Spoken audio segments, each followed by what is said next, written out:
I have personally so much admiration for people that I know in Pittsburgh. I have friends in this audience here tonight. And this city, really do. But this city, with the steel industry, has gone through an economic transformation and difficult times. And I know that this is representative of a lot of America. And I know that probably everybody here wants to hear, how specifically are you going to help them so they can save money and pay for college and get a new car and live in a safe house and a nice neighborhood? So our jobs are being taken away from us like we're like taking candy from a baby. I use the expression like taking candy from a baby. We have people that are incompetent running our country. We don't know what we're doing. Our jobs are going to Mexico. China is dumping steel all over the place. By the way, all over the world, just so you feel better. But China is dumping steel. Your steel mills, I see what's going on. This was the steel capital of the world by far, nothing close, and now I see what they're doing. And you know, before I came today, because I'm making a speech where we have thousands and thousands of people right after this, and I said, give me some statistics, and it's unbelievable how you've lost your manufacturing jobs, you've lost your steel jobs. You look at what's happened with U.S. Steel and all these great companies, these once, you know, these incredible companies, and it's being taken because of devaluation, all of the devaluations. It makes it impossible. It makes it impossible for the companies to compete, and we're losing our jobs. Companies are moving to Mexico. Mexico is becoming the new China, and we got to stop it, and we're going to stop it. And what they're doing, especially in Asia, but especially China, you look at what they're doing with the dumping, but forget the dumping. What they're doing with devaluation of their currencies is just unbelievable. And we have people that don't do anything about it because our politicians are all taken care of by lobbyists and special interests, and they're told not to do anything. It's not that they're stupid, they're told not to do anything. But well, I guess it's a razor's edge in some ways, because you're saying you're going to negotiate free and fair deals. But okay, let's say we limit some of the imports from China, Vietnam, depending on what the product happens to be. That also means American consumers are going to end up paying more. Well, no. How do you manage that? Because we're going to have more jobs. And you know what? You may pay a little bit more, but you're going to have better jobs and you're going to have more jobs. People never say that. You know, these people that don't know what they're doing, you know, I'm a free trader, okay? But the problem with free trade is you have to have leaders on your side that know what the hell's going on. They don't know what's going on. And we don't have those leaders. We have leaders that don't have a clue. You look at what's happening. You know, it's just one company. I hate to pick on them all the time, but I talk about Ford, I talk about Nabisco, I talk about Carrier Air Conditioner. They're moving to Mexico. They let go of 1,400 people, wonderful people. I watched it on screen. So when they want to bring their products back, what do we do? We do nothing. We let them come in, no tax, no nothing. They fire everybody. They move to Mexico. They make their air conditioners. They sell them across the border, which now is going to be a very strong border, folks, by the way. It's not going to be...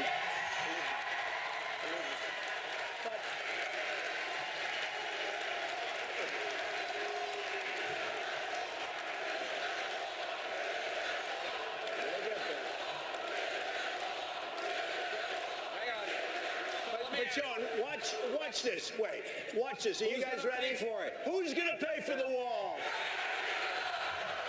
And by the way, 100%. You know, the politicians say they'll never pay. 100%. They're not going to write us a check, but... They'll pay. In one form or another. They may even write us a check by the time they see what happens. They may. You know? Let me go back to getting... John, I have great respect, and the Hispanics, you saw in Nevada, I won the poll with the Hispanics and a lot, because I'm going to produce jobs. They want jobs. People that are here legally want jobs. But let me just tell you, Mexico, I have good relationships. The problem is their leaders are too smart and too cunning for our leaders. Our leaders don't know what we're doing. And Mexico, we're going to build the wall. But let me tell you, without the wall, Mexico could stop 90% of the problems just by being tough. They don't want to stop. How long would it take you to build? To their advantage. How long? You're president.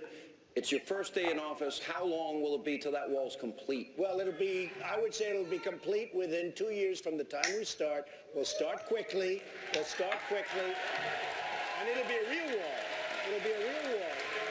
But I'll tell you this. Last week I was endorsed by 16,500 Border Patrol people. First time. And of course, a couple of months ago, Sheriff Joe Arpaio, who's phenomenal. And he knows about This guy knows about the borders, right, folks? But Sheriff Joe endorsed me.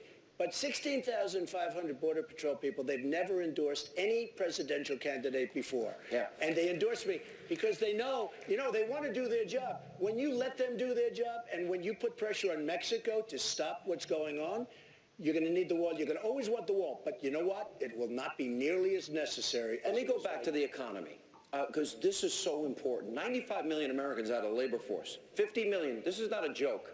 We all know people in poverty. We all know people on food stamps. It used to be in my radio career early on, if anyone lost their job, I can get them a job. I can't get them a job anymore. So the question is, between trade, what else? In other words, how many jobs can we create by becoming energy independent?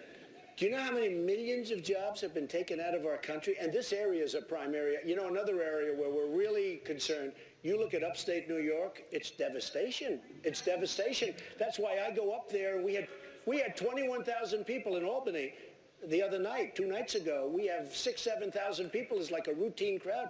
These people are desperate for jobs, and they want their businesses back. And by the way, a thing that's never mentioned, rules and regulations. They put regulations on people and businesses that make it impossible for us to compete. And you look at the people we're competing against, they have no regulations. So we're going to straighten it out. Do you think, let me go back to this side. If you become president, it's your first day in office. I hate the fact that we rely on countries that hate our guts for energy, which is the lifeblood of our economy. So my question is, how quickly could we be an energy independent country? Well, very quickly. I mean, we have technology today that allows us to do things.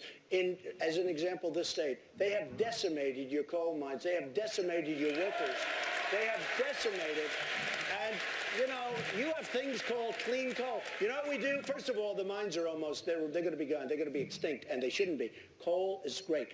Coal, we have 1,000, listen to this stuff, 1,000-year and probably more supply of coal for energy, and we're not allowing to use it. And you know what we do with it? We send it to China, and China uses it, okay? The little that we produce now, I'm going to open them up, and we're going to have clean coal. We all want clean coal. We're going to have clean coal, but we're going to open the mines up.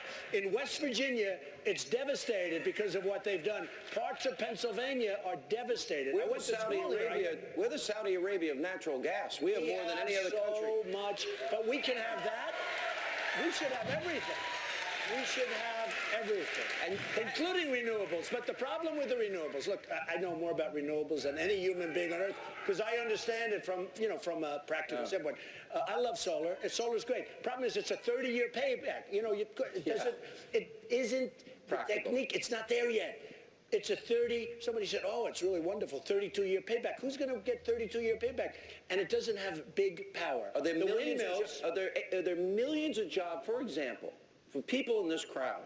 Are there millions of jobs in the energy sector if we commit as a country to energy independence? There's millions of jobs in everything. We're losing Would you like those jobs? We got to take a break. We have a lot more. We're with Donald Trump. We're on the road. We're in Pittsburgh, Pennsylvania. It's Hannity. On the road, we'll continue. More with Donald Trump straight ahead.